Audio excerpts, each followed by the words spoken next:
Hello, everyone. Welcome to a special Sunday Snap Take. I'm Glazer of the Snap Judgments podcast, and that name is going to change just slightly tomorrow in the biggest announcement in the podcast history so far. So be sure you're subbed and don't miss tomorrow's video because we've got absolutely huge news for you.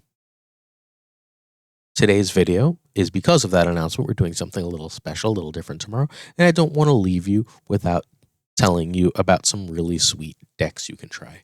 So we've got two awesome decks, one from our friend Safety Blade and one from Wes D4 Best. To talk about today, they should both get you ready for next season.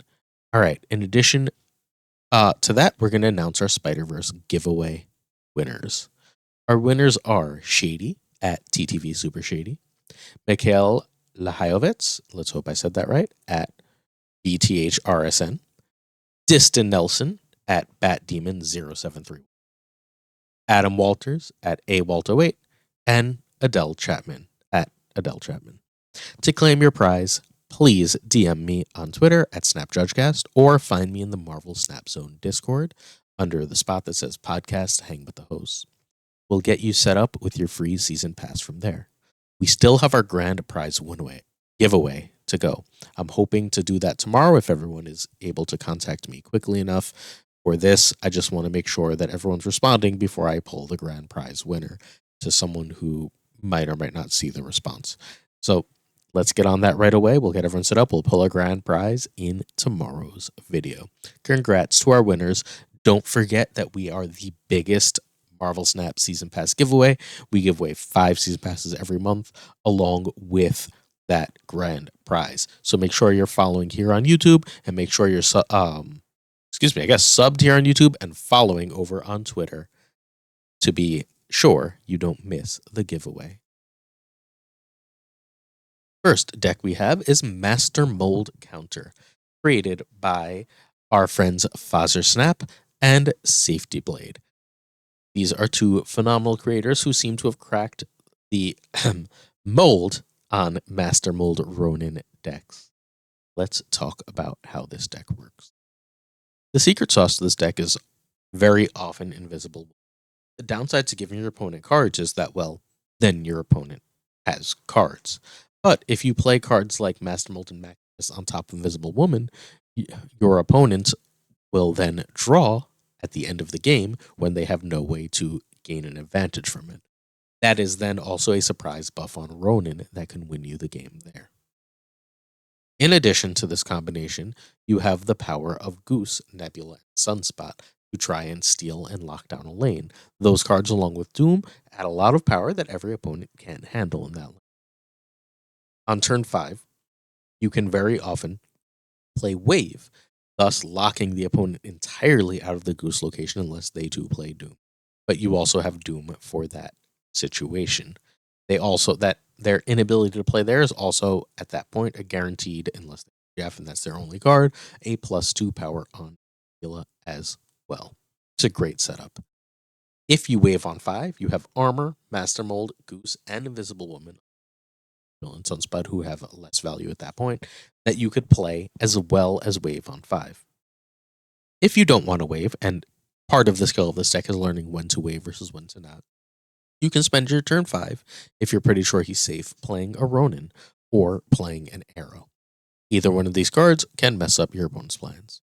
Arrow and Wave also have extra synergy because if your opponent can only play one card, Wave making sure that card goes where you want is quite powerful.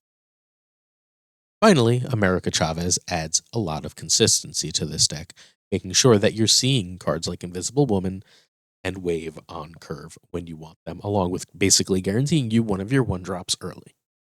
This deck is really powerful. It has a lot of ways it can win and a lot to do. Congrats to Fazzer and Safety for seemingly cracking this deck. If you've pulled Master Mold, I strongly urge you to try it out. It can surprisingly compete in power with anything. Ronin sometimes gets nearly as big or bigger than a Hulk in this deck. The next deck we're going to look at is Wes D4 Best has made Stomp These Fools Part 3. This is a phenomenal creator. You should follow him on Twitter, and That will be in the description below how to do so. But Wes has created this deck as a way to get ready to answer that move season.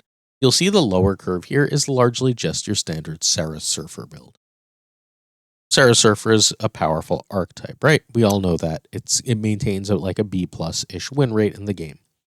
Well, when everyone's moving, Kingpin, a three cost card who benefits from Surfer, gets even better. There are in addition 2 extra 3-cost cards that move opponents' cards in Juggernaut and Polaris, helping you to blow stuff up. One of the weaknesses of Surfer decks, though, is if you don't see Surfer, it's often hard to go over the top. This deck takes care of that with both Arrow and Magneto. Arrow and Magneto allow for mass moves onto an earlier plays Kingpin to ruin an opponent's game plan.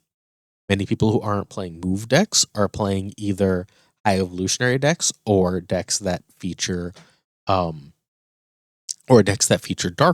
and Magneto moving many of those cards into a Kingpin lane is a really great way to surprisingly win that game. Since you're playing Sarah Surfer, opponents won't immediately recognize that as a likely play, and then you have the power to get ahead. Killmonger here is your answer to Kitty Pryde decks. Scarlet Witch to bad locations that are messing you up, and Lizard is just extra power.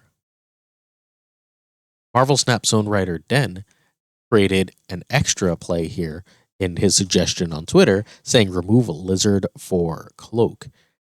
That way, last turn of the game, you can drop Kingpin. And if your opponent uses Cloak, you can drop Kingpin onto the same location you played a turn 5 Cloak. That way, if your opponent tries to move anything that turn, they have themselves wandered directly into that Kingpin lane themselves up. This deck is very cool, very powerful, and you might notice entirely pull 1, 2, and 3 cards. So if you're pull 3 complete or almost there, you should be able to make it. I'm really excited to try something like this to mess with all the Ghost Spider we're about to see in a day. All right, that's today's Snap Takes. That's today's decks, and that's the winners of this month's Season Pass giveaway. Thanks so much for watching. Make sure you check back tomorrow for an extra huge Snap Take. Subscribe, like, ring that bell. See you then.